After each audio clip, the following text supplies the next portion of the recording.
제가 20년 동안 군사 장비를 지켜봤지만 이런 건 처음입니다. 여기 미 육군 시험평가사령부의 수석 분석관인 그는 수많은 무기 시험을 지켜봐 왔는데요. 하지만 이번 자주포 경연에서는 그도 예상하지 못했던 충격적인 일을 목격하게 됩니다.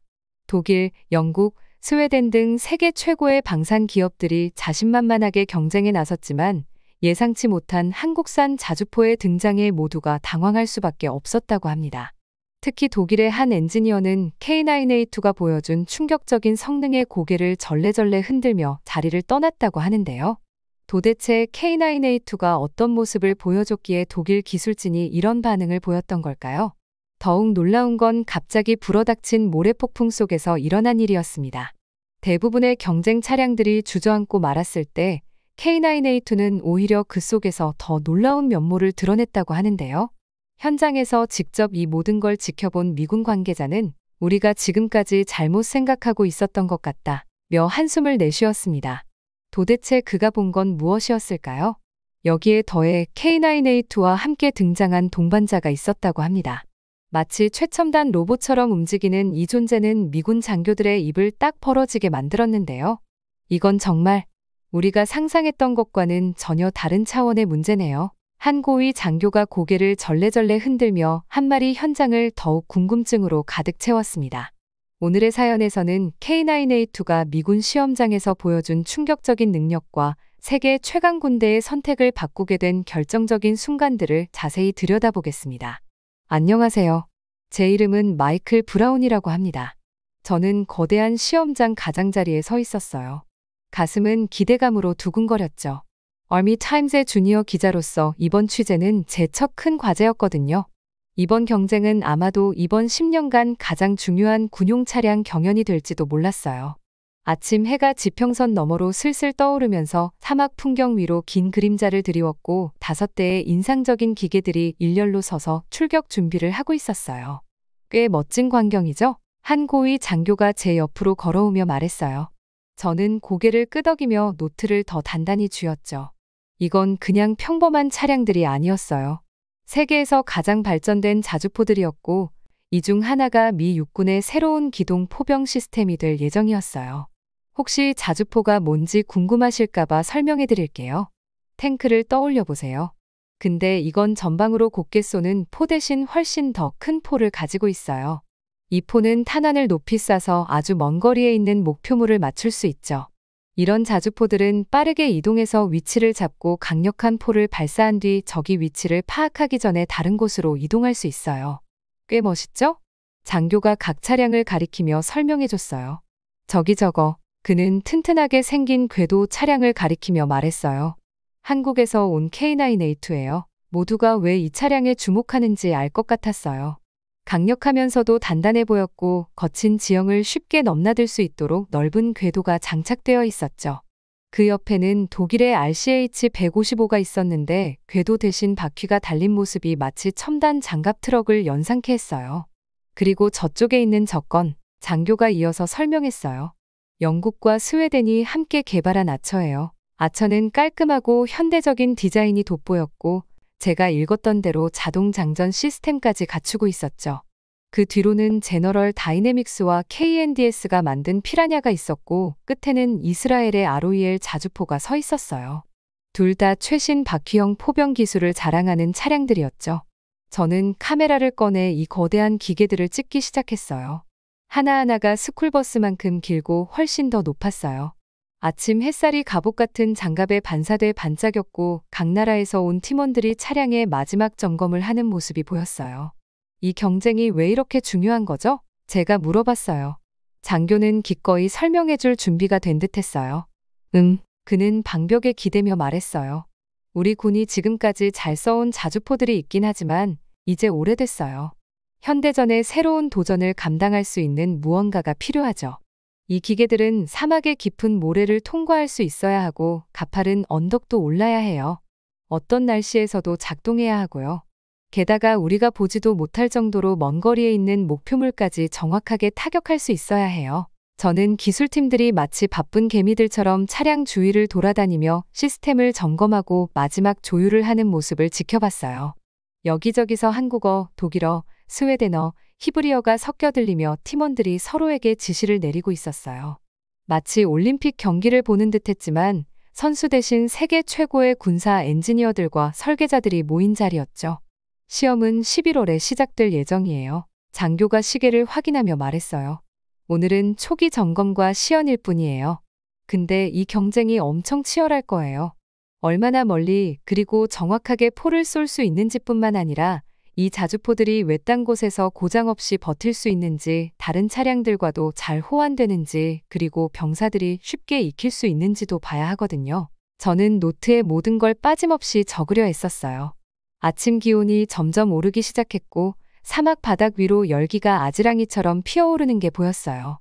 멀리에는 표적 지점들이 세워져 있었는데 어떤 건 가까웠지만 어떤 건 너무 멀어서 거의 보이지 않을 정도였죠. 각 자주포는 이 표적들을 정확하게 맞출 수 있는지 증명해야 했어요. 그것도 수마일 떨어진 목표까지요. 이건 단순히 새 장비를 구매하는 문제가 아니에요. 장교는 진지한 표정으로 덧붙였어요. 이 자주포들은 미래 전쟁에서 우리 병사들을 지킬 거예요. 그러니까 제대로 된 걸 선택해야만 하죠. 5대의 경쟁 차량들을 다시 한번 쭉 훑어봤어요. 각각 나름의 강점이 있었죠. K9A2는 이미 검증된 신뢰성과 강력한 엔진이 돋보였고 RCH-155는 현대적인 기술로 무장했어요. 아처는 자동화 시스템이 강점이었고 나머지 차량들도 저마다 독특한 기능을 자랑하고 있었죠. 경쟁은 이제 막 시작됐지만 저는 역사적인 순간을 목격하고 있다는 생각이 들었어요. 이 기계들은 단순한 군사 장비가 아니라 수년간의 공학과 혁신 그리고 미래의 포병 전술을 상징하고 있었어요.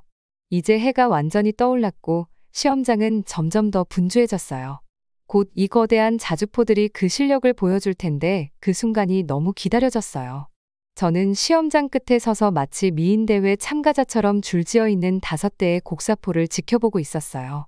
하지만 이건 외모를 보는 자리가 아니라 우리 군인들에게 가장 신뢰할 수 있는 동반자를 찾는 자리였죠. 군사 분석가로서 이번 경쟁을 가까이서 지켜보는 저는 현장의 긴장감이 고스란히 느껴졌어요. 한국의 K9A2가 선두를 달리고 있어요. 옆에 있던 동료가 Army Recognition의 최신 보고서를 태블릿으로 보여주면서 속삭였어요. 저는 고개를 끄덕이며 왜 이 유럽의 저명한 군사 매체가 그런 예측을 했는지 바로 이해했죠. 그 이유를 제가 좀 더 설명해 볼게요. 새 휴대폰을 산다고 생각해 보세요. 수백만 명이 이미 써보고 검증한 모델을 사겠어요? 아니면 어제 막 출시된 신제품을 고르겠어요? 미 육군도 똑같이 생각해요. 군인들의 목숨을 걸고 쓸 장비라면 당연히 신뢰할 수 있는 걸 원하죠. 이건 마치 오랫동안 알고 지낸 친구와 처음 만난 사람을 비교하는 것과 같아요. 아는 사람은 어떻게 행동할지 예측할 수 있지만 낯선 사람은 그렇지 않잖아요. K9A2는 이미 실제 전장에서 성능을 입증했어요. 마치 몇 년 동안 도로를 누빈 자동차처럼 자잘한 문제들은 다 해결된 상태죠. 다른 경쟁자들과 나란히 세워놓고 보면 딱 하나, 영국과 스웨덴이 만든 아처 정도만 이런 경험을 갖춘 것 같아요. 나머지는 마치 갓 졸업한 신입들이 경험 많은 전문가와 경쟁하려는 것처럼 보이더라고요. 제가 예전에 어떤 육군 장교랑 이야기한 적이 있었는데 그때 그분이 새로운 기술 때문에 겪은 어려움에 대해 털어놓으셨어요. 우리가 예전에 너무 첨단 장비만 고집했었죠. 라고 고개를 저으며 말하더라고요. 가끔은 새롭고 복잡한 것보다 단순하고 신뢰할 수 있는 게 나아요. 과거의 군은 수백만 달러를 첨단 시스템에 쏟아부었지만 결국 실전에서 쓸 준비가 안 됐다는 걸 알게 된 적이 있었죠. 중요한 임무 중에 계속 오류가 나는 비싼 스마트폰을 생각해 보세요. 그런 상황은 정말 피하고 싶잖아요. K9A2를 보면 마치 오랜 세월 꾸준히 업그레이드된 신뢰성 있는 트럭이 떠올라요.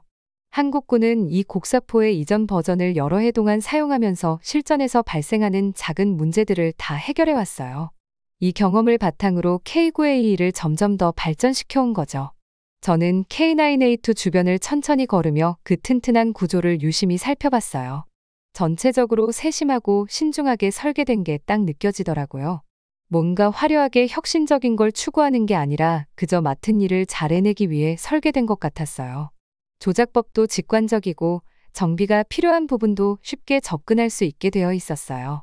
모든 것이 견고하고 믿음직스럽게 만들어졌다는 느낌이 들었죠. 비용도 이번 경쟁에서 중요한 요소예요. 저는 군이 너무 많은 신기술을 집어넣다가 예산을 초과하는 걸 여러 번 봐왔어요. 하지만 K9A2는 좀 다르게 접근했어요. 마치 실험적인 고급차 대신 믿을 만한 도요타를 사는 것과 같달까요? 뭘 사는지 확실히 알고 있고 큰돈이 들지도 않으니까요. 육군의 결정권자들은 과거의 실전에서 쓸 준비가 안 된 첨단 기술을 선택했다가 큰 어려움을 겪은 적이 많아요. 현장에서 값비싼 신기술이 제대로 작동하지 않아서 실망하는 그들의 표정을 저는 여러 번 봤죠. 그래서 이번에는 좀 더 보수적인 접근을 택하고 있어요. 오늘 당장 제대로 작동하는 걸 원하지, 내일이나 모레쯤 완벽히 작동할지 모르는 걸 기다릴 여유는 없으니까요. 각종 시연회에서 적어둔 제 메모들을 보니 K9A2가 왜 이렇게 사람들에게 깊은 인상을 남기는지 알 것 같아요.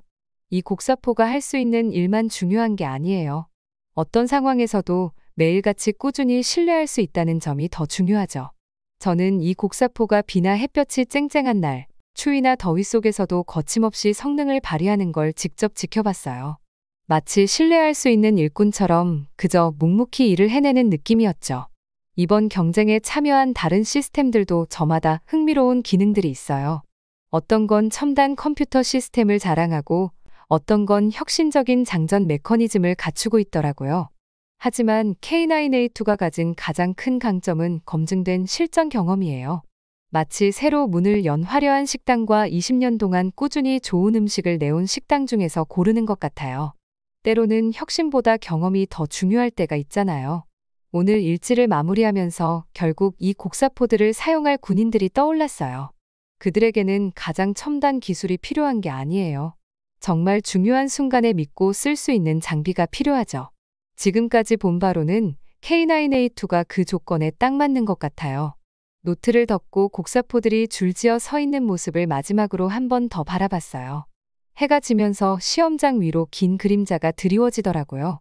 내일은 또 새로운 시험과 평가가 이어지겠지만 지금으로선 이 경쟁의 방향이 어느 쪽으로 흐를지 알 것 같은 기분이에요. 때론 가장 현명한 선택이 가장 안전한 선택일 수 있죠. 그리고 이번 경우에는 그게 K9A2일지도 모르겠네요.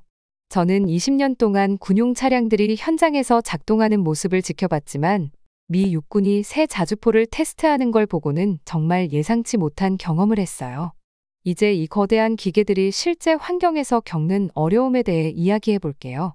오늘은 사막 한가운데서 여러 종류의 자주포가 시험을 받는 모습을 지켜보고 있어요. 태양은 내리쬐고 있고 기온은 섭씨 43도까지 올라갔어요. 이 열기만으로도 어떤 차량이든 버거워할 만해요. 모래 위로 열기가 피어오르면서 멀리 있는 것들이 흐릿하게 왜곡되어 보여요. 그 중에서도 한국의 K9A2가 제 눈에 확 들어왔어요. 이 자주포는 바퀴 대신 궤도를 사용하는데 쉽게 말하면 양쪽에 거대한 벨트 같은 탱크 트랙을 달고 있어요. 이 궤도가 자주포의 무거운 하중을 분산시켜주는데 눈밭에서 스노슈즈를 신으면 발이 빠지지 않고 걸을 수 있는 것과 비슷한 원리예요. 보니까 이 K9A2가 웬만한 차량은 멈추게 할 만한 가파른 모래 언덕도 가뿐하게 넘더라고요. K9A2가 이렇게 잘 움직일 수 있는 비결은 강력한 엔진에 있어요. 상상해보세요. 말 1000마리의 힘이 하나의 엔진에 담겨 있는 거예요. K9A2가 바로 그런 1000마력의 엔진을 장착하고 있어요. 이걸 쉽게 비교하자면 일반 승용차 8대가 가진 힘을 합친 것과 비슷하죠. 이 어마어마한 출력 덕분에 깊은 모래도 헤치고 가파른 언덕도 올라가며 무거운 짐도 무리 없이 운반할 수 있는 거예요. 다른 시험 장소로 이동해보니 이번엔 바퀴를 장착한 자주포 독일의 RCH155가 테스트 중이었어요. 이런 차량들은 포장도로나 단단한 지면에서는 성능이 좋지만 사막에서는 고전하고 있는 게 눈에 보였어요. 마치 해변 모래사장에서 자전거를 타는 것처럼요. 바퀴가 궤도만큼 접지력과 안정성을 발휘하지 못하더라고요. 하지만 사막만이 전부가 아니에요. 미 육군은 이 차량들이 여러 가지 환경에서도 작동할 수 있기를 원해요. 제가 직접 본 시험만 해도 험한 산길에서 바퀴가 돌에 손상될 수 있는 경우, 진흙밭에서 차량이 빠질 위험이 있는 경우, 눈 쌓인 곳에서 접지력이 중요한 경우, 나무가 빽빽한 숲속에서 기동성이 필요한 경우, 땅이 무르고 불안정한 늪지대에서 작동해야 하는 경우가 있었어요. 이런 모든 상황에서 K9A2의 궤도 시스템은 바퀴보다 훨씬 유리했어요. 마치 지형에 맞는 신발을 신는 것과 같죠. 산을 오를 때는 슬리퍼를 신으면 안 되잖아요. 또 하나의 큰 문제는 무게 배분이에요. 이런 자주포들은 두꺼운 장갑과 거대한 대포를 탑재하고 있어서 엄청나게 무겁거든요. K9A2의 궤도는 이 무게를 고르게 분산시켜줘요. 마치 침대에 누워있을 때와 한 발로 서 있을 때를 비교해보면 이해가 쉬울 거예요. 이렇게 무게를 잘 분산시켜야 차량이 부드러운 지면에 빠지지 않고 발포할 때도 더 안정적으로 버틸 수 있어요. 또 제가 눈여겨본 건 승무원들이 이 자주포를 어떻게 운용하는지였어요. K9A2는 설계가 아주 합리적이어서 병사들이 현장에서 유지, 보수하기가 훨씬 쉬워 보였어요. 자주 고장나는 부분들이 쉽게 접근할 수 있는 위치에 배치돼 있더라고요. 이런 점이 별거 아닌 것처럼 들릴 수도 있지만 어딘가 외진 곳에서, 그것도 어둠 속에서 수리해야 할 때나 심지어 적의 공격을 받을 때라면 이 몇 초 차이가 생사를 가를 수도 있어요. 미 육군은 혹독한 환경에서의 신뢰성이 얼마나 중요한지 경험으로 잘 알고 있어요. 저도 훈련 중에 차량들이 환경을 견디지 못해 고장나는 걸 몇 번이나 봤거든요. 그런데 K9A2는 계속 그 능력을 증명해내고 있어요. 어제는 탄약을 가득 실은 상태로 60도 경사의 언덕을 오르는 걸 봤는데 그 정도 경사면은 놀이공원 롤러코스터보다도 가파른 거예요. 제가 본 바로는 K9A2의 가장 큰 장점은 다재다능함이에요. 이 자주포는 마치 스위스 아미 나이프 같은 존재예요. 사막 언덕을 넘든 진흙탕을 헤치고 나아가든 산길을 타고 오르든 이 기계는 멈추지 않아요. 다른 차량이 포기해야 할 상황에서도 계속 나아가더라고요. 오늘도 시험이 끝나갈 무렵 저는 이 능력들이 실제 작전에서 어떻게 적용될지 생각해봤어요. 병사들의 목숨이 걸린 상황에서는 믿을 수 있는 장비가 필요하잖아요. 제가 본 바로는 강력한 엔진과 신뢰할 수 있는 궤도 시스템, 그리고 검증된 설계를 갖춘 K9A2가 미 육군이 필요로 하는 요구를 충분히 충족할 만한 강력한 후보라고 생각돼요. 저는 시험장 끝자락에 서서 손에 클립보드를 든 채 아침 햇살이 사막 풍경에 긴 그림자를 들이우는 걸 지켜보고 있었어요. 군사 관찰자로서 여러 무기 시험을 지켜본 적이 있지만 오늘은 왠지 느낌이 달랐어요. 미군 계약을 따내기 위해 여러 자주포가 경쟁하는 자리라 그런지 공기 자체가 긴장감으로 꽉 차 있었죠. 오늘 날씨는 시험하기 딱 좋은 날씨네요. 제 동료 마이크가 속삭이듯 말했지만 그가 수평선을 불안하게 바라보는 게 느껴졌어요. 하늘이 뭔가 이상했거든요. 묘하게 노란빛이 감도는 게 왠지 모르게 마음을 불편하게 했어요. 시험장은 마치 거대한 모래상자처럼 펼쳐져 있었어요. 5대의 자주포가 시연을 준비 중이었는데요. 한국의 K9A2 트랙형 자주포, 독일의 RCH-155 바퀴형 자주포, 그리고 다른 경쟁 기종들이 각각의 자리를 차지하고 있었어요. 기계들마다 각기 다른 매력이 있어 보였지만 아직 본격적인 시험을 치르지는 않았죠. 시험 초반은 순조로웠어요. 각 차량이 기본적인 기동을 선보이며 작은 장애물을 넘고 먼 거리에 있는 표적을 향해 시험 포탄을 쏘는 걸 지켜봤어요. 바퀴형 차량들, 특히 RCH-155는 단단한 사막지면 위를 빠르고 부드럽게 움직였고요.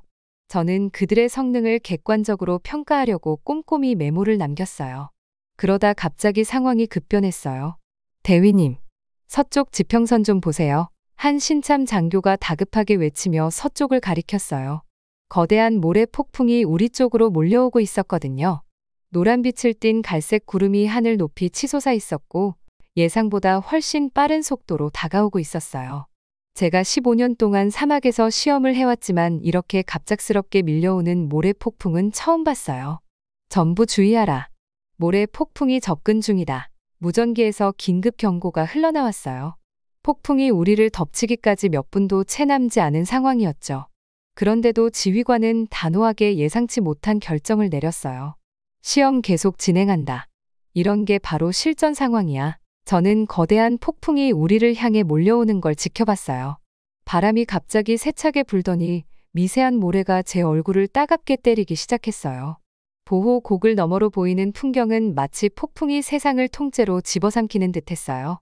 자주포들은 계속해서 기동 시험을 이어가고 있었죠. 폭풍이 들이닥치자 세상은 갈색 장막 속으로 사라졌어요.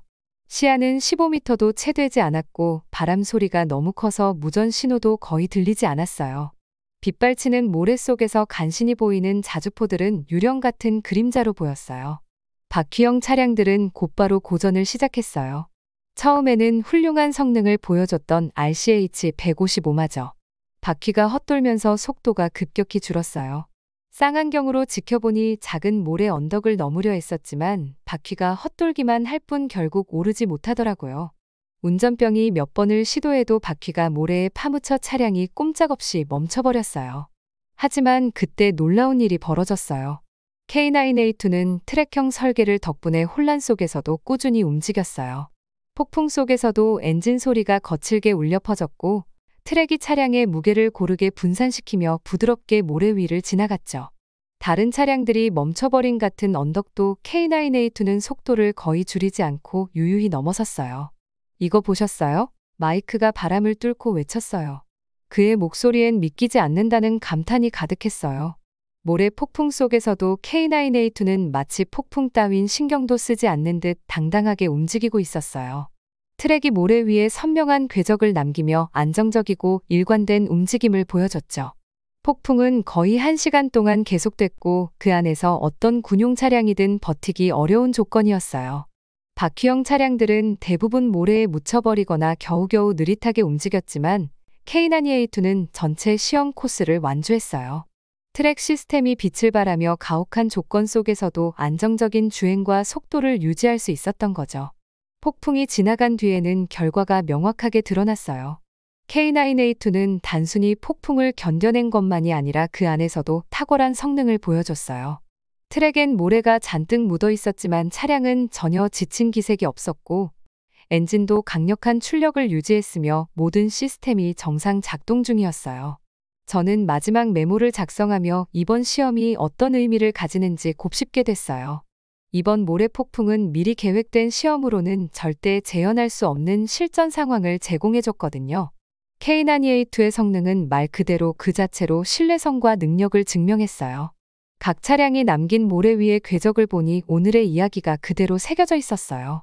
몇몇 궤적은 바퀴가 빠져 멈춰버린 자리에서 끝났고 또 다른 궤적들은 모래 언덕을 우왕좌왕 돌아다닌 흔적이 남아있었죠.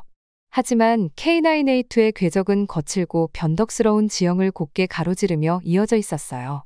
가장 어려운 상황에서도 믿을 수 있는 기계라는 걸 그대로 보여준 셈이죠. 저는 시험장 가장자리에서 각 자주포가 제 성능을 입증하는 모습을 지켜보고 있었어요. 군 관찰자로서 많은 무기 시연을 봐왔지만 이번 대회는 좀 달랐어요. 우리 군의 포병 전력의 미래가 이 경쟁 결과에 달려 있었거든요. 먼저 독일 친구들 얘기부터 해드릴게요. 라인메탈 RCH-155는 커다란 고무바퀴 덕분에 포장된 도로를 달릴 땐 꽤 인상적이었어요. 하지만 거친 시험장에 진입하자 문제가 생기기 시작했어요. 저는 그 바퀴가 부드러운 흙 위에서 헛도는 걸 지켜봤어요. 운전자는 최선을 다했지만 차량이 좌우로 흔들리면서 배가 거친 파도에 휩쓸리는 것처럼 보이더라고요. 이건 문제될 수 있겠는데 하고 저는 수첩에 적었어요. 이 차량은 포장도로가 드문 아프가니스탄이나 이라크 같은 곳에서도 작동해야 하니까요. 해외 파병 나갔던 시절이 떠올랐어요. 그땐 우리 차량들이 깊은 모래밭, 바위산, 진흙 계곡까지 헤쳐나가야 했거든요. 유럽의 매끈한 도로에서만 잘 굴러가는 자주포는 현장에 있는 우리 병사들에게 별 도움이 안 될 거예요. 다른 경쟁 차량인 피라냐에서는 더 큰 문제가 터졌어요. 일상 점검 중에 기술자 한 명이 뭔가 수상한 걸 발견했거든요. 대위님, 이거 보셔야겠습니다. 그가 저를 부르더니 손전등으로 장갑판을 비췄는데 거기 금이 길게 나 있더라고요. 단순한 흠집이 아니라 차량의 구조적 결함으로 보였어요. 이런 일이 전투 중에 일어난다면 어땠을까 생각해봤어요. 평화로운 시험 중에도 이런 균열이 생긴다면 전투 상황에서는 더 심각한 문제가 될 수 있을 거예요. 우리 병사들은 목숨을 맡길 수 있는 장비가 필요하잖아요. 그런데 피라냐의 문제는 여기서 끝이 아니었어요.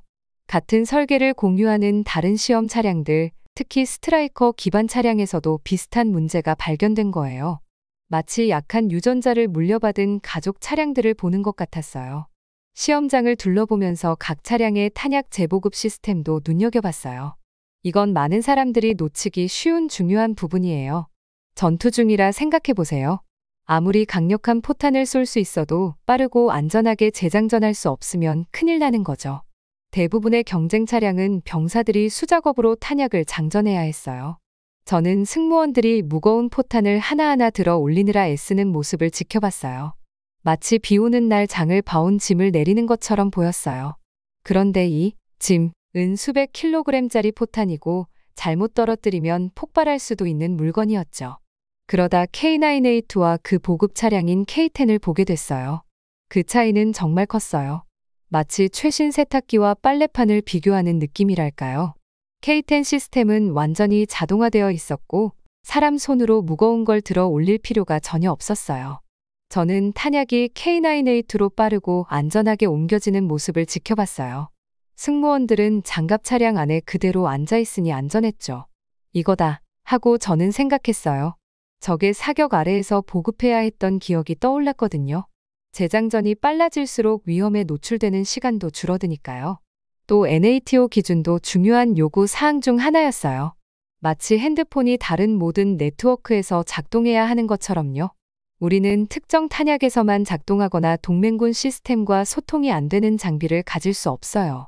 K9A2는 이런 기준을 모두 충족했어요. 보급 속도 차이는 정말 눈에 띄었어요. 저는 스톱워치를 꺼내 각 시스템의 시간을 재봤어요.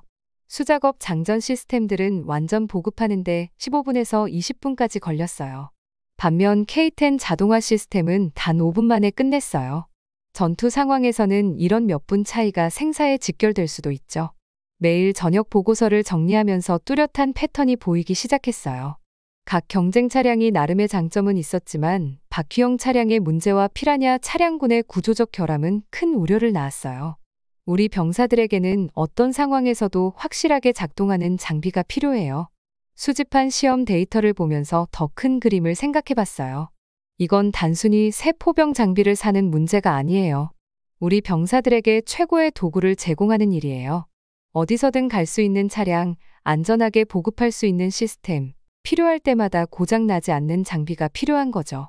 해가 저물어가면서 차량들이 주차 구역으로 돌아오는 걸 지켜봤어요. 내일도 새로운 시험과 데이터를 수집해야 하고 또 결정을 내려야겠죠. 하지만 점점 명확해지고 있었어요. 믿을 수 있는 성능과 검증된 장비가 필요할 때 작동하지 않을지도 모를 화려한 신기술보다 훨씬 더 중요하다는 걸요. 저는 지금 K9A2 자주포가 시험장에서 움직이는 걸 지켜보고 있어요. 솔직히 이 강력한 기계가 미 육군의 새로운 포병 시스템 경쟁에서 이길 가능성이 크다고 생각하게 되네요. 먼저 이 자주포가 얼마나 멀리 쏠 수 있는지 이야기해 볼게요. 마치 50에서 70km 정도 되는 길고 긴 고속도로 끝에 서 있다고 상상해 보세요. 이게 대략 30에서 43마일 정도 되는데 K9A2는 그 정도 거리까지 쏠 수 있어요. 그리고 특수 장거리 탄약을 사용할 때는 일반 포탄보다 30% 더 멀리 날아가요. 친구가 던지는 공보다 한 번 반 정도 더 멀리 던질 수 있다고 생각해 보세요. 더 멋진 건 K9A2가 미 육군의 특수한 엑스칼리버 탄약도 사용할 수 있다는 거예요. 이건 마치 총알에 GPS가 달린 것처럼 놀라운 정확도로 목표를 찾아가요. 비디오 게임에서 매번 완벽한 조준을 하는 것과 비슷하다고 보면 돼요. 예전에 미군과 한국군이 함께 훈련할 때 K9A2의 성능을 직접 본 적이 있어요. 코끼리 몇 마리만큼 무거운 이 거대한 기계가 대부분의 차량이 멈출 법한 거친 지형을 매끄럽게 통과하더라고요. 전차처럼 생긴 궤도는 땅을 꽉 잡아주고 10대의 자동차 엔진만큼 강력한 엔진이 아무 문제 없이 앞으로 밀고 나갔어요. 그런데 K9A2에서 가장 인상 깊은 점은 탄약 보급 방식이에요. K9A2는 K10 탄약 보급 차량이라는 특별한 친구가 함께 하거든요. 비디오 게임에서 친구가 자동으로 탄약을 갖다 주는 것과 비슷한데 이 친구는 완전 자동이에요. K10이 빠르게 K9A2의 탄약을 보급해 주기 때문에 병사들이 밖으로 나가서 직접 장전할 필요가 없어요.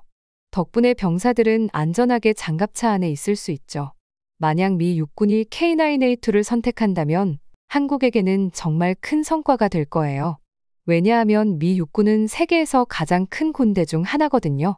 그들이 이게 우리한테 최고의 자주포다 라고 말하면 다른 나라들도 미군이 좋다고 하니까 우리한테도 좋을 거야 라고 생각할 수 있거든요. K9A2는 이미 여러 실전에서 성능이 입증됐어요. 마치 시험을 다 만점으로 통과한 학생 같다고 할까요? 반면 경쟁 중인 다른 자주포들은 아직 시험도 안 치른 학생 같은 느낌이에요. 미 육군은 검증되지 않은 장비를 사용하는 걸 꺼리기 때문에 K9A2를 선호할 가능성이 높죠. 제가 보기에 K9A2가 특별한 이유는 세 가지예요.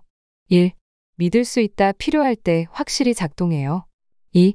어디든 갈 수 있다, 사막, 진흙, 언덕도 문제없어요. 3. 지원 시스템이 훌륭하다, 특히 K10 탄약 보급 차량이요. 물론 다른 경쟁 자주포들도 훌륭해요. 독일의 RCH-155는 도로에서 강력한 성능을 보여주고 영국과 스웨덴의 아처도 흥미로운 기능을 갖추고 있어요. 또 미국과 유럽이 합작한 피라냐와 이스라엘의 로엘도 각자 독특한 장점이 있죠.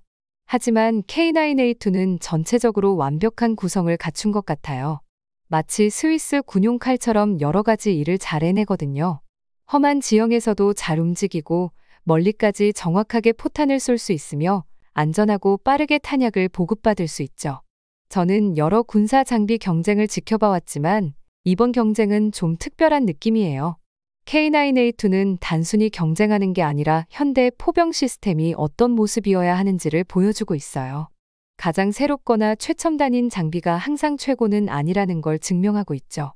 중요한 건 얼마나 안정적이고 다양한 상황에서 잘 작동하느냐예요. 앞으로 이 경쟁이 어떻게 흘러갈지는 두고 봐야겠지만 지금까지 본 바로는 K9A2가 미 육군의 차세대 자주포가 될 가능성이 충분해 보여요. 만약 그렇게 된다면 이건 단순한 판매 이상의 의미를 가질 거예요. 한국의 방산 산업이 얼마나 발전했는지를 보여주는 중요한 이정표가 될 테니까요. 과연 어떻게 될까요? 경험 많은 K9A2가 새롭게 등장한 경쟁자들을 이길 수 있을까요? 결과는 시간이 지나면 알겠지만 한 가지는 확실해요. 이 경쟁이 우리가 현대 포병 시스템을 바라보는 방식을 바꾸고 있다는 거예요. 안녕하세요. 제 이름은 김태준이라고 합니다. 저는 서울에 있는 아파트 창가에 서서 북쪽, 우리와 북한을 가르는 산맥을 바라보고 있어요. 아침 햇살이 도시 위로 긴 그림자를 들이우고 있는데 보이지 않는 그 선이 자꾸 떠올라요. 바로 57km 떨어진 비무장지대, 흔히 DMZ라고 불리는 그곳이요. 자전거로 1시간 정도 혹은 출퇴근 시간에 버스를 타고 도시를 가로지르는 거리와 비슷해요. 핸드폰이 울리더니 뉴스 알림이 떠요. 북한이 방금 그들의 포병 8개 여단에게 전투 준비 명령을 내렸다는 소식이에요. 깊게 숨을 들이쉬며 차분하게 있으려 노력해요. 북한의 위협은 이번이 처음이 아니니까요. 제가 태어나기 전부터 30년 동안 그들은 우리 아름다운 도시를 불바다로 만들겠다고 위협해왔어요. 하지만 단순한 허세는 아니에요. 그 위협은 진짜고 저도 그 숫자들을 잘 알아요. 민방위에서 일하는 아버지가 저에게 우리가 직면한 위험을 확실하게 이해시켜 주셨거든요. 북한에는 서울을 겨냥한 장거리 포가 약 570문 있어요. 포는 엄청난 폭발력을 가진 탄을 멀리까지 발사할 수 있는 거대한 총이라고 생각하면 돼요. 그리고 약 200문의 다연장 로켓포도 있는데 이건 마치 치명적인 불꽃놀이처럼 한 번에 여러 발의 로켓을 쏠 수 있죠. 창밖을 내려다보면 분주하게 움직이는 거리들이 보여요. 서울은 우리나라 인구의 절반이 살고 있는 도시예요. 수백만 명의 사람들이요. 학교에 가는 학생들, 출근하는 부모님들, 손주들을 돌보는 할머니, 할아버지들, 이 모두가 그 포의 사정거리 안에 살고 있어요. 가장 무서운 건 북한이 한 번에 쏠 수 있는 로켓의 양이에요. 전문가들 말로는 한 번의 공격에 4,400발 이상의 로켓이 날아올 수도 있다고 하더라고요. 창밖을 보면 동생이 다니는 초등학교, 엄마가 간호사로 일하는 병원, 할머니가 채소를 파는 시장이 보여요. 제가 사랑하는 이 모든 장소들, 이 모든 사람들이 북한 무기의 사정거리 안에 있다는 게 실감나요. 어릴 때는 사이렌 소리가 들리고 대피 훈련 때 들어가는 지하 대피소로 달려가는 악몽을 자주 꾸곤 했어요. 하지만 우리도 무방비는 아니에요. 전혀요. 아버지는 우리 방어 시스템에 대해 이야기해 주시는데 그걸 들으면 조금 더 안심이 돼요. 첫째로 하늘에서 감시하는 눈들이 있어요. 드론과 위성들이 북한의 움직임을 항상 주시하고 있어요. 둘째로 우리도 강력한 무기를 가지고 있어요. 북한이 공격하면 즉시 반격할 수 있는 무기들이죠. 셋째로 LDN 시스템이라고 불리는 특수 방어막을 만들고 있는데 이건 북한의 포탄을 공중에서 요격할 수 있는 시스템이에요. 가끔 북한의 위협에 대한 뉴스를 들으면 저는 핸드폰에 있는 사진들을 봐요. 가족, 친구들, 우리 도시의 사진들이요. 서울은 단지 건물과 거리만이 아니에요. 이곳은 집이고 추억이고 꿈이에요. 할아버지가 한국전쟁 이후 새 삶을 시작한 곳이고 부모님이 만나서 사랑에 빠진 곳이고 동생이 첫걸음을 뗀 곳이기도 해요. 핸드폰을 다시 확인해봐요. 소셜미디어에서 그 뉴스가 퍼지고 있지만 거리에서는 여전히 일상이 계속되고 있어요. 여기선 원래 그래요. 위협 속에서도 우리는 멈추지 않고 살아가요. 사람들은 여전히 내일을 계획하고 다음 주를 계획하고 내년을 생각해요. 학생들은 여전히 시험을 준비하고 커플들은 결혼식을 준비하고 가족들은 여전히 저녁 식사를 함께해요. 아침 교통이 점점 붐비고 도시가 완전히 깨어날 때쯤 저는 학교 갈 준비를 해요. 북한의 위협은 현실이지만 우리의 평화롭게 살려는 의지도 그만큼 강해요. 아버지는 항상 말씀하시죠. 위협에 대한 최고의 대답은 계속해서 건설하고 배우고 더 강해지는 것이라고요. 우리는 군사 방어뿐만 아니라 하루하루를 함께 살아가며 그렇게 더 강해지고 있어요.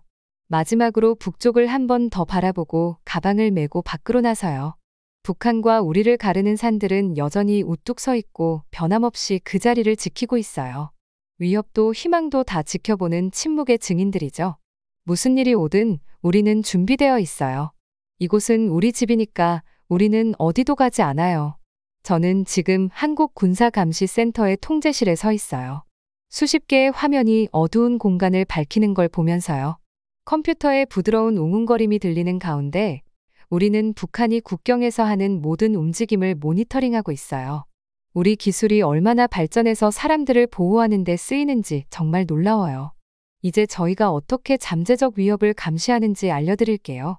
저희의 감시 시스템을 거대한 보안 카메라 네트워크라고 생각하시면 돼요. 하지만 훨씬 더 발전된 시스템이죠. 저희는 세 가지 주요 도구를 사용해 국경을 감시해요. 하늘에 있는 드론, 우주의 위성, 그리고 지상에 있는 특수 레이더 시스템이에요. 이 각각의 도구가 모여서 북한에서 무슨 일이 일어나고 있는지 완전한 그림을 그리게 도와줘요. 드론은 절대 피곤해하지 않는 하늘을 나는 카메라와 같아요. 비무장지대 DMZ 위를 높이 날아다니면서 북한의 포병 움직임을 선명한 영상으로 보내줘요. 이 무인 항공기는 크기도 다양해요. 장난감 비행기만 한 것부터 실제 헬리콥터만 한 큰 드론도 있어요. 우리 군에서 최근 개발한 최신 드론은 특히 인상적이에요. 이 드론은 몇 시간 동안 날아다니면서 강력한 카메라로 지상을 감시하는데 몇 마일 떨어진 곳에서 탱크도 발견할 수 있을 정도로 정밀해요. 이거 봐. 제 동료 지연 씨가 한 화면을 가리키며 말해요. 저는 더 가까이 다가가서 봤어요. 드론에 달린 열화상 카메라가 어둠 속에서 움직이는 군용 차량의 열 신호를 보여주고 있었어요. 밤에도 저희 감시망을 벗어날 수는 없어요. 위성은 드론보다도 더 대단해요. 지구 상공을 돌면서 몇 시간마다 북한의 군사기지 사진을 찍어줘요. 구름이나 어둠도 뚫고 볼 수 있는 하늘의 눈과 같아요. 우리가 의심스러운 걸 발견하면 예를 들어 포병이 이동하거나 군인들이 비정상적으로 많이 모이는 장면을 보면 신속하게 국방부에 경고할 수 있어요. 하지만 저희 감시 시스템을 정말 특별하게 만드는 건 이 모든 정보를 하나로 연결하는 방식이에요. 통제실에서는 강력한 컴퓨터들이 드론, 위성, 레이더 시스템에서 오는 정보를 모두 모아 한 장의 명확한 그림으로 만들어줘요. 퍼즐을 맞추는 것과 같아서 각 조각이 북한이 무슨 계획을 하고 있는지 파악하는 데 도움을 주죠. 레이더 시스템은 보이지 않는 수호자예요.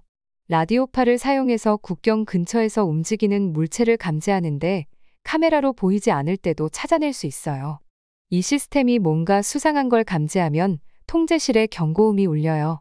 몇 초 만에 드론이나 위성으로 줌을 당겨서 더 자세히 볼 수 있죠. 제가 처음 이 일을 시작한 첫 주가 기억나요. 그때 시스템이 국경 근처에서 이상한 움직임을 감지했거든요. 저희는 서둘러 모든 감시 도구를 확인했어요.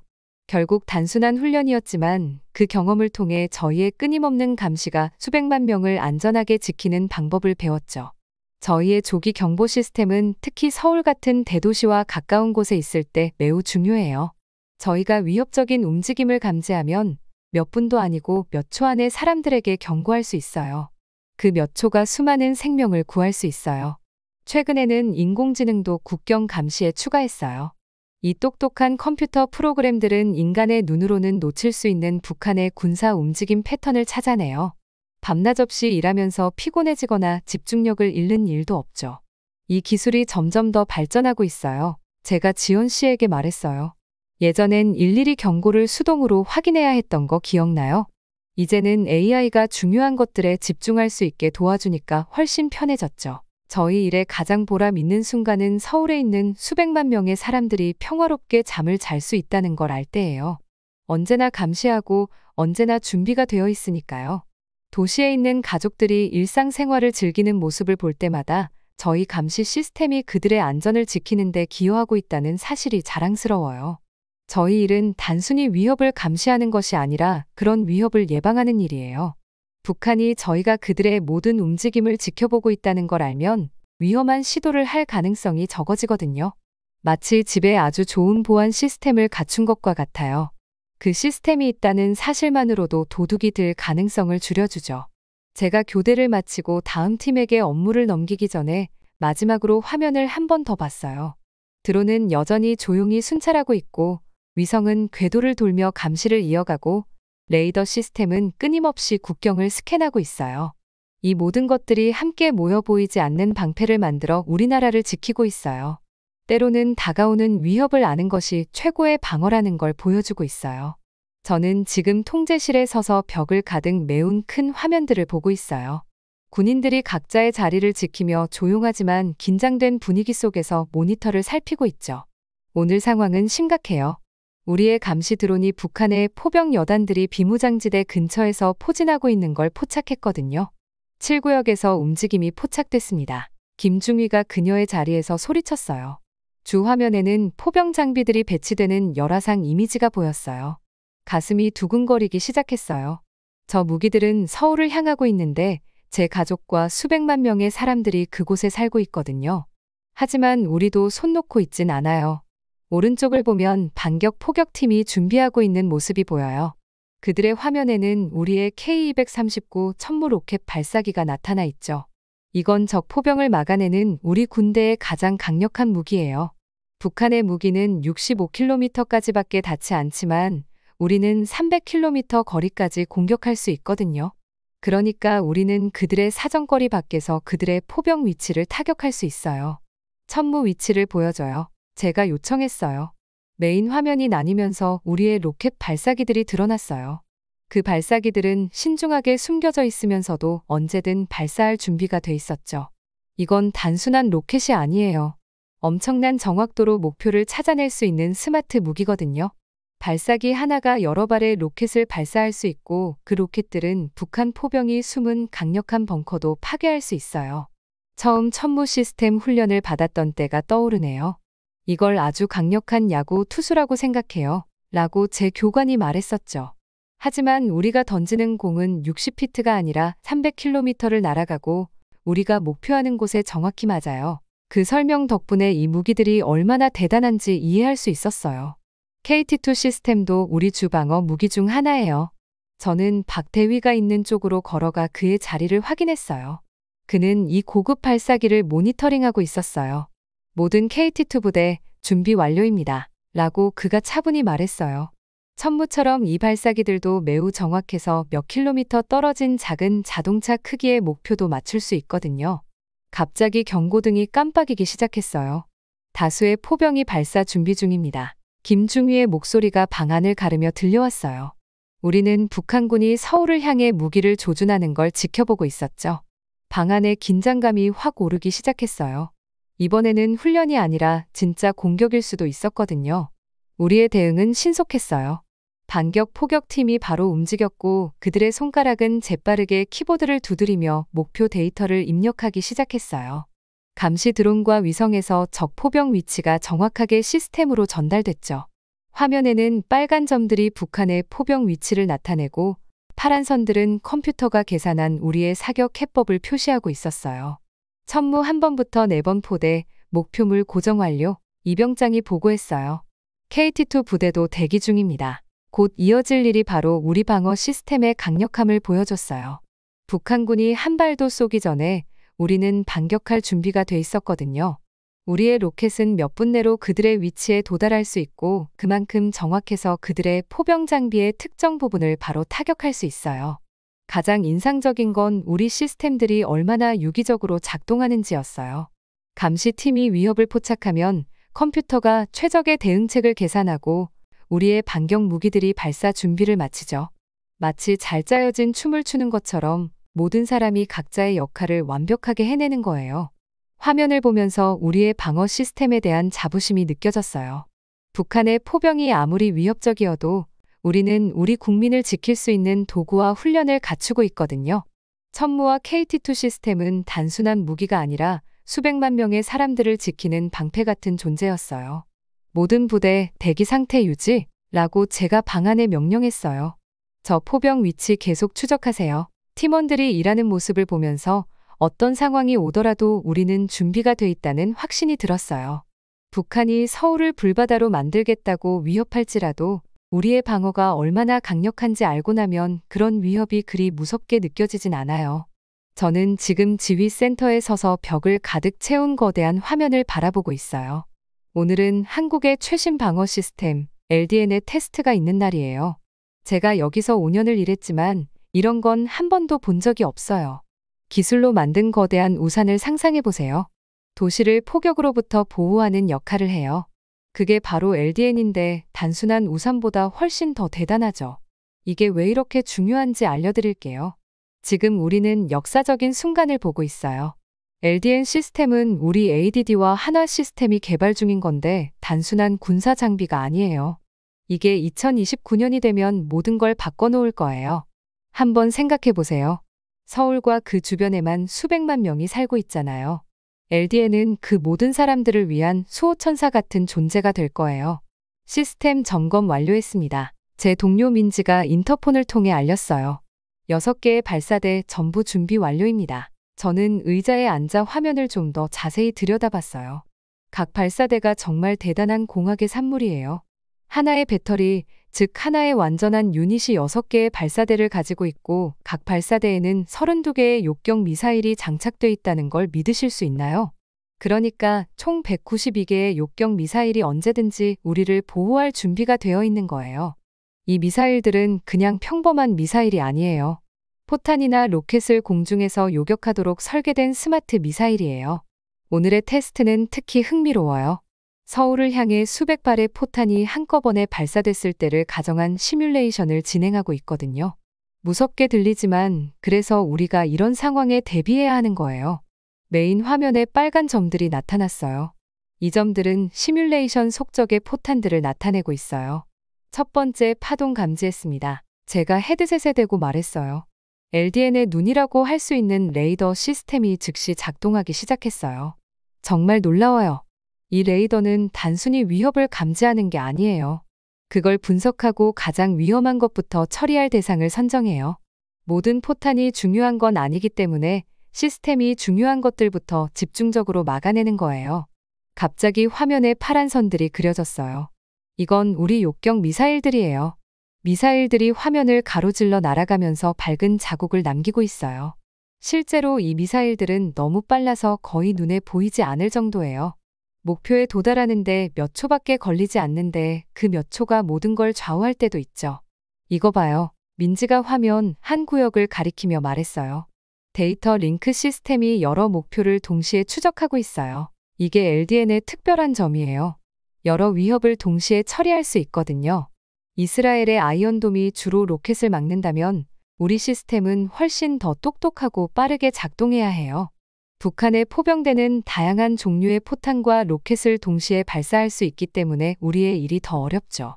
시뮬레이션이 계속되면서 우리 요격 미사일들이 목표를 명중하는 장면을 지켜봤어요. 각 요격이 성공할 때마다 화면에 밝은 성광이 나타났어요. 실제 상황이라면 또 하나의 위협이 제거됐다는 뜻이겠죠. 또 하나의 동네가 보호됐다는 의미예요. 시스템이 계획대로, 아니 어쩌면 그보다 더 잘 작동하고 있는 것 같았어요. 가장 뿌듯한 건 LDN이 다른 방어 시스템들과 어떻게 협력하는지 보는 거예요. 마치 잘 맞춰진 오케스트라처럼 말이죠.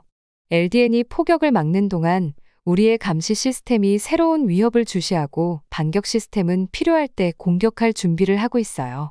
우리는 이걸 다층 방어라고 불러요.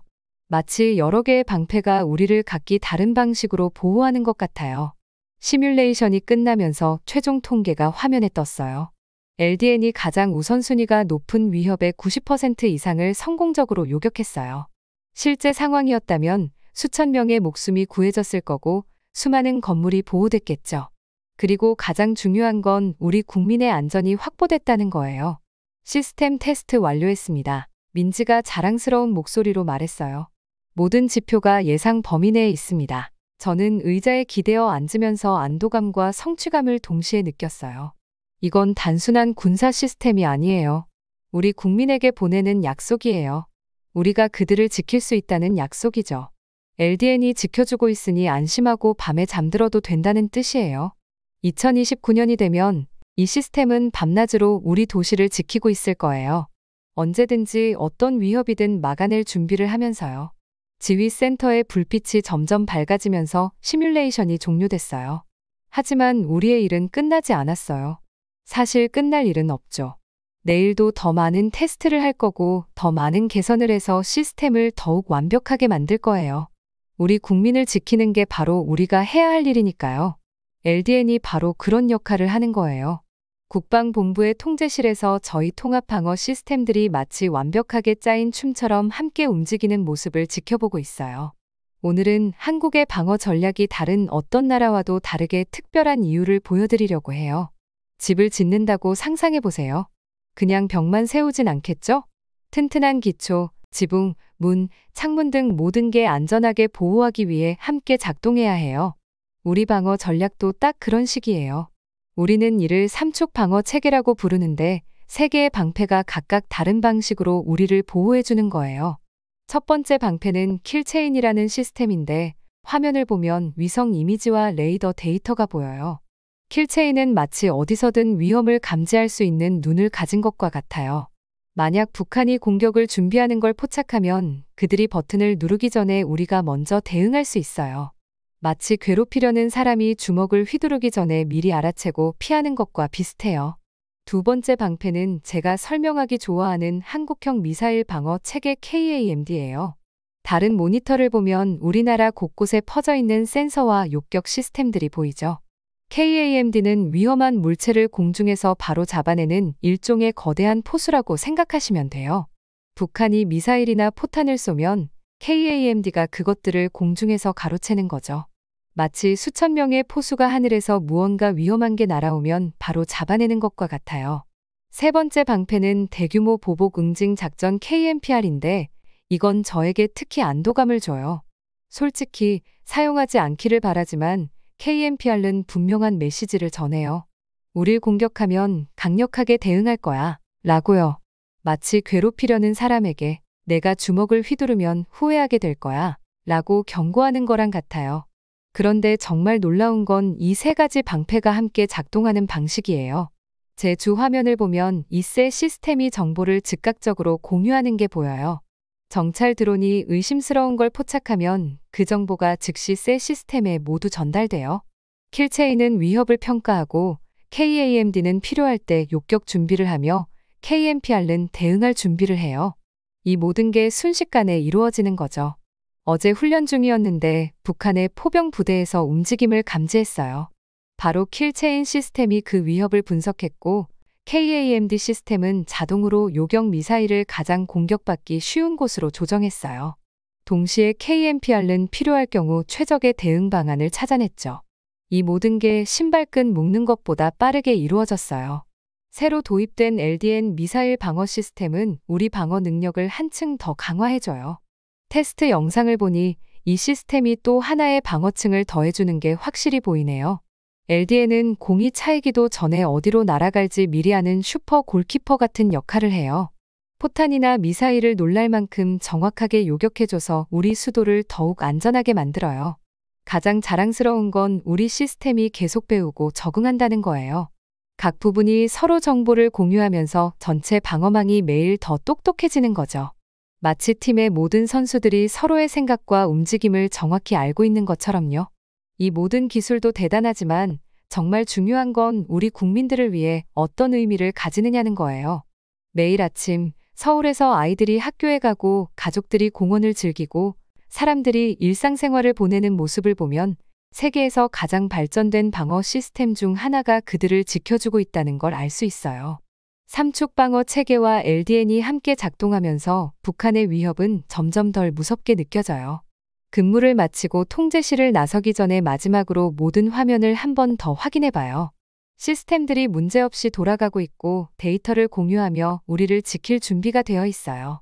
우리가 이 방어 시스템을 얼마나 발전시켰는지를 생각하면 우리 미래가 정말 든든해요. 어떤 도전이 오든 한국은 그걸 맞이할 준비가 되어 있거든요. 저는 지금 롯데월드타워 전망대에 서서 서울의 넓게 펼쳐진 도시 풍경을 바라보고 있어요. 아침 햇살이 수많은 건물의 유리창에 반사되면서 마치 다이아몬드처럼 반짝이고 있네요. 불과 57km 떨어진 곳에 북한의 포병들이 이 활기찬 도시의 포를 겨누고 있다는 게 믿기지 않을 정도예요. 그런데 오늘은 좀 달라요. 더 안전하고 더 자신감이 생겼어요. 왜 그런지 설명해 드릴게요. 우리나라 대한민국은 스스로를 방어하는데 엄청난 발전을 이뤘거든요. 이걸 최강의 방패를 만드는 거라고 생각하면 돼요. 단일 방패가 아니라 여러 개의 방패가 함께 작동하는 거죠. 비디오 게임에서 서로 다른 능력들이 협력해서 작동하는 것처럼요. 현실에서도 우리는 그런 시스템을 구축했어요. 우선 우리를 하늘에서 지켜보는 눈들이 있어요. 드론과 위성이 밤낮으로 우리를 감시하고 있어요. 마치 잠들지 않는 충성스러운 경비원들처럼 언제나 위험 신호를 감지하고 있죠. 군용 드론이 하늘을 날고 있는 걸 보면 누군가가 항상 우리를 지키고 있다는 생각이 들어서 안심이 돼요. 그리고 반격 시스템도 있어요. 만약 북한이 우리를 공격하려고 한다면 우리는 신속하고 정확하게 대응할 수 있거든요. 우리의 무기는 그들의 것보다 훨씬 더 멀리까지 닿아요. 그들의 무기는 65km 정도지만 우리는 약 300km까지 공격할 수 있어요. 복싱 경기에서 상대보다 팔이 더 길어서 먼저 때릴 수 있는 것과 비슷하죠. 하지만 제가 제일 자랑스러워하는 건 새로운 미사일 방어 시스템, LDN이에요. 이 시스템은 아직 개발 중이지만 2029년이 되면 우리 도시들 위에 보이지 않는 방패가 생기는 것처럼 될 거예요. 야구 선수가 여러 개의 공을 한 번에 잡는 것처럼 LDN은 적의 미사일이나 포탄을 동시에 막아낼 수 있어요. 배터리 하나에 6개의 발사대가 있고 각 발사대에는 32개의 욕경 미사일이 탑재되어 있어요. 이 정도면 정말 든든한 보호막이죠. 정말 멋진 건 이 모든 시스템들이 완벽하게 협력한다는 거예요. 드론이 위험을 감지하고 반격 시스템이 응답하고 LDN이 마지막 방어를 맞는 거죠. 마치 각각 특별한 능력을 가진 세 친구가 내 뒤를 지켜주는 것 같아요. 제 친구들 중 몇 명은 예전에 북한이 서울을 불바다로 만들겠다고 위협할 때마다 걱정했어요. 그 말이 많은 사람들을 두렵게 했었죠. 하지만 이제는 그런 위협을 들어도 예전처럼 무섭지 않아요. 그 말들이 점점 더 공허해지고 있거든요. 마치 집에 가장 강력한 잠금 장치를 설치해놓고 누군가 문을 부수겠다고 위협하는 것과 같아요. 우리나라는 이 방어 시스템들을 개발하는데 엄청난 시간과 돈을 투자했어요. 왜냐면 사람들을 보호하는 것, 우리 가족, 친구, 이웃을 지키는 게 제일 중요하니까요. 지하철을 타고 학교에 가거나 복잡한 시장을 걸어 다니거나 친구들과 공원에서 놀 때마다 이 시스템들이 지키고 있는 사람들을 눈으로 확인할 수 있어요. 그리고 우리가 만든 건 단순한 무기가 아니라 똑똑한 무기들이에요. 이 시스템들은 신중하고 정확하게 작동해요. 불필요한 피해를 주지 않으면서도 우리를 지킬 수 있게 설계됐거든요. 단순히 근육만 큰 터프한 경호원이 아니라 기술을 겸비한 무술가 같은 느낌이에요. 세월이 지나면서 우리나라가 얼마나 변했는지 느껴져요. 우리는 더 강해졌지만 그 강함을 현명하게 사용하고 있어요. 싸움을 먼저 걸지는 않아요. 다만 누군가 싸움을 걸어오면 우리가 준비되어 있다는 걸 보여줄 뿐이죠. 이건 마치 저희 태권도 선생님이 늘 하시는 말씀 같아요. 최고의 싸움꾼은 싸움을 하지 않는 사람이다. 오늘 서울을 내려다보면서 단순히 건물과 거리만 보는 게 아니에요. 두려움 없이 살아가는 도시를 보고 있어요. 사람들이 자신들이 보호받고 있다는 자신감으로 일상을 살아가고 있죠. 물론 북한은 여전히 위협을 하지만 우리는 그에 대비해 엄청난 시스템을 구축했어요. 단순히 방어 무기를 넘어 평화로운 미래에 대한 희망까지 만들었다고 생각해요. 우리나라가 세계에 전하는 메시지는 분명해요. 우리는 약하지 않아요. 두렵지 않아요. 우리는 우리 국민을 지키기 위한 방패를 세웠고 어떤 도전도 맞설 준비가 돼 있어요. 그리고 그 이상의 것을 보여주었어요. 한 나라가 강하면서도 지혜로울 수 있고 힘이 있으면서도 평화를 추구할 수 있다는 걸요. 서울의 하늘이 주황색과 분홍색으로 물드는 석양을 보면서 저는 자랑스러워요. 우리가 얼마나 멀리 왔는지, 우리의 현명한 방어 전략에 대해, 그리고 무엇보다 사람들을 보호하는 것을 최우선으로 여기는 이 나라의 일원이라는 게요. 앞으로 어떤 도전이 오더라도 우리는 함께 준비되어 있고 안전하며 강하니까요.